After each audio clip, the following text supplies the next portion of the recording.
Hello everyone, welcome to our YouTube channel Ayurveda creation.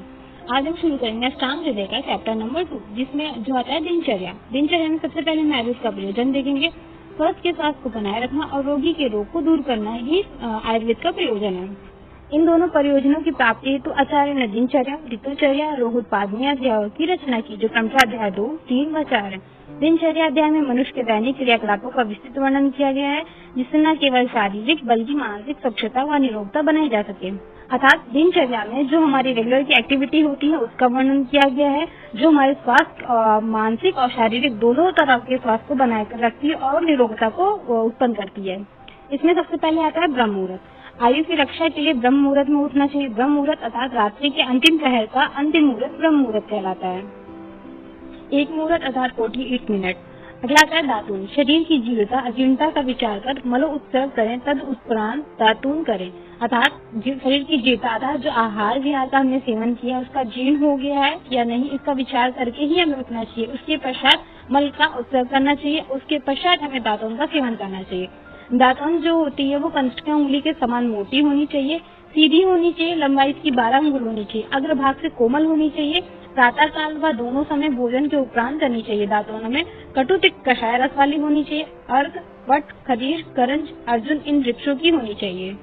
दातून को करते समय मसूड़ों को किसी प्रकार की हानि नहीं पहुंचानी चाहिए। दातून का निषेध अजीर्ण, वमन, श्वास, ज्वर, अधीर्त, तृष्णा, मुखपाक, हृदय, नेत्र, शिर व कर्ण रोग से पीड़ित रोगी को दातून नहीं करना चाहिए।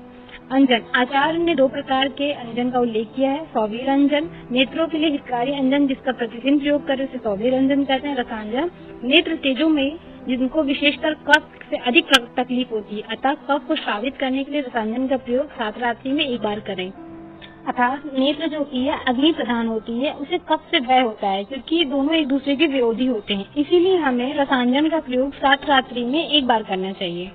अतः मनुष्य प्रतिदिन सौवीरंजन व हर 7 रात्रि बाद रसायन का प्रयोग करें। नश्य आदि सेवन विधि। अंजन के बाद क्रमशः नश्य, गंडूष, धूमपान, तांबुल से सेवन करें।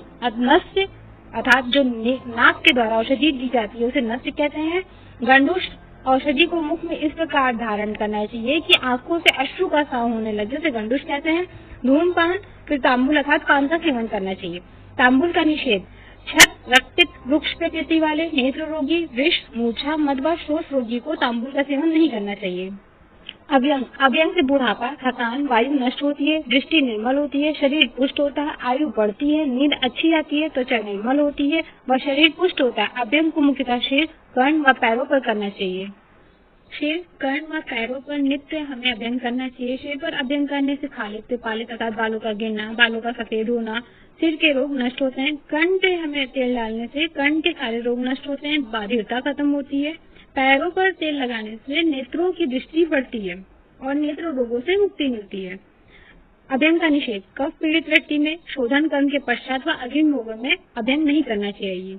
व्यायाम से हल्कापन, कार्य सामर्थ्यता, अग्नि तीव्रता, मेदानाश, शरीर के अंग दृढ़ हो जाते हैं। बलवान व स्निग्ध भोजन करने वाले को अर्ध शक्ति से व्यायाम करना बताया है, अर्थात अपनी क्षमता से आधी शक्ति के बराबर ही व्यायाम करना चाहिए बलवान पुरुषों में। शीतकाल व बसंत ऋतु में अर्ध शक्ति से व अन्य ऋतुओं में इससे भी कम करना चाहिए। शीतकाल व बसंत ऋतु में अर्ध शक्ति तक व अन्य ऋतु अर्थात ग्रीष्म आदि ऋतुओं में अर्ध शक्ति से भी कम हमें व्यायाम करना चाहिए। व्यायाम के पश्चात संपूर्ण शरीर का मर्दन करना चाहिए। व्यायाम के आयोग वात पित्त रोगी, बालक, वृद्ध व अजीर्ण से पीड़ित रोगी को व्यायाम नहीं करना चाहिए। अति व्यायाम करने से तृष्णा, क्षय रोग, प्रथमक श्वास, रक्तपित्त, थकान, क्लम, कास, ज्वर, वमन रोग आदि चीजें उत्पन्न हो सकती हैं। उद्वर्तन अर्थात उपतन, कषाय आदि चूर्ण, कल्क से शरीर का मर्दन करना, उद्वर्तन से कफ का नाश, पेट का विलयन, अंगों की स्थिरता होती है। यह त्वचा का प्रसाधन करने में श्रेष्ठ होता है। स्नान से अग्निदीप्ता, वृश्यता, आयु वर्धन, ऊर्जा वर्धन, बल वर्धन होता है। यह कंडू, मल, थकान, स्वेद, तंद्रा, प्यास, दाह व पाप को नाश करने वाला होता है। गर्म पानी से शरीर के निचले भागों का परिषेक करना चाहिए। ठंडे पानी से शरीर के उत्तम भागों का परिषेक करना चाहिए, अन्यथा आंखों व बालों का बलनाश होता है। शरीर के उत्तमांग अर्थात सिर पर गर्म जल का सेवन अगर करते हैं तो आंखों को और बालों को उसका बल का नाश होने लगता है, बाल गिरने लगते हैं, आंखों की दृष्टि भी कम होने लगती है। स्नान का निषेध आर्द्रित नेत्र रोग, कर्ण रोग, मुख रोग, अतिसार, आधमान, पीनस, अजीर्ण, भोजन पश्चात शीघ्र ही स्नान नहीं करना चाहिए। भोजन का विधान, खाए हुए आहार के पाचन हो जाने पर हितकारी पथ्य भोजन उचित मात्रा का विचार करके ही भोजन करना चाहिए। अन्य विधान, मल मूत्र आदि वेगों को बलपूर्वक प्रवृत्त न कराएं, मल मूत्र वेगों को बलपूर्वक रोके नहीं, 7 रोगों को पहले शांत करें फिर कोई कार्य करें। अर्थात जो मल मूत्र आदि वेग आते हैं उन्हें कभी रोकना नहीं चाहिए, जिसकी वजह से रोगों की उत्पत्ति होने लगती है। और साध रोग अर्थात जो ठीक होने वाले रोग हैं उन्हें हमें पहले ठीक करना चाहिए, फिर उसके आगे कोई कार्य करना चाहिए। धर्म व पाप विवेचन, सभी प्राणियों की सब प्रवृत्तियां सुख प्राप्ति के लिए ही होती हैं। यह सुख बिना धैर्य के नहीं मिलता, इसलिए मनुष्य को धार्मिक होना चाहिए।